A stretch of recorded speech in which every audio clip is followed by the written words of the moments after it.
waxaan markaa aad ififaalo fiican iyo muxuu ahaa iftiin fiican muujinaya in jaamacadduna ay garatay filliyadii kale businesska inay mataqaana lagu sameeyo cilmi baaris lagu sameeyo wax galana laga soo saaro arrinta hadda meesha aan ku arkayay waxa weeyaan dhammaanteed wixii meesha la soo bandhigay waxa ay wax ku oola waxaana dhihi lahaa oon odhanayaa waxyaabaha ardada kale ee projectyada kale soo bandhigtay projectyada kale in sidii ustaadku hadda sheegayo kale in dib fiirin lagu sameeyo lala eego haddii wax yar ka qalqaldan yihiin sababtoo jaamacaddu waxaan arki karnaa oo fahmi karnaa tabarteed bay talaabsatay waxay u baahan tahay laga yaabaa in intaa ka badan in la busgareeyo ama la riixo ay u baahan tahay marka taana waxaan anagu haddaan samteelnahay aanu kala fadhiisan doonaa maamulka wixii aan ka tari karnana insha allahu tacaala waan ka wada fadhiisan doonaa insha allahu tacaala dadkeenu marka waa inay kulli wada businessman noqdaan adduunka kale inaan wax u dhoofino beerihii baa xagga dad fiirsa sidoo kale eray ardadaasi waxaan manay dadaalka yaray meesha galiyeen oo lagu daray wixii muxuu ahaa lacag ama hanti ahaa la gelin lahaa hadii la isku daro waxa weeyaan waa laakiin waxa muuqata ifaalaheedii iyo inaan mataqaana jaamacadda SIU-na waan uga mahad celinaynaa inay noqoto jaamacadii ugu horeysay ee bilowday barnaamijka noocaas oo kale runtii shay markaad aad u jeceshahay ama hamuum aad ku hayso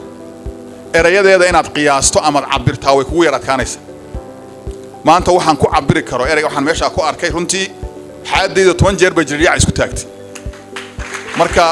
10 jeer baan aad u mahad celinaynaa ardadii halkan soo bandhigtay iyo jaamacadda SIU iyo dadkii fikir laa iyo hay'adii gacanta ka geysatay ee tala ka bixisayba nimanka dhalinyarada ana waxaan leeyahay waan sarki doonaa insha Allah taala garabkiina aanu taagannahay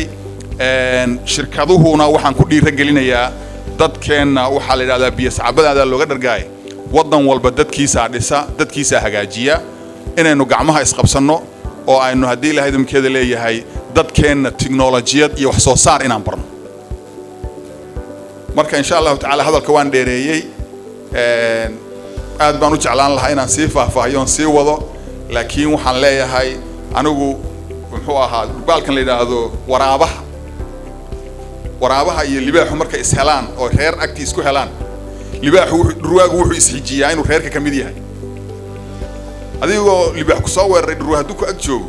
ruwaaga ka difaacaya macnaha wuxuu leeyahay reerkan adaaxiga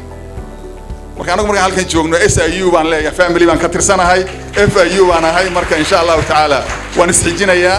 aad iyo aad baad u mahadsantihiin kun jeer runtii aad baan uga qiireysanahay waxa weeyaan hadalka waxa iga luminaya marka qiiradaas aan ka qiireysanahay waxyaabaha ardada soo bandhigtay maskaxdooda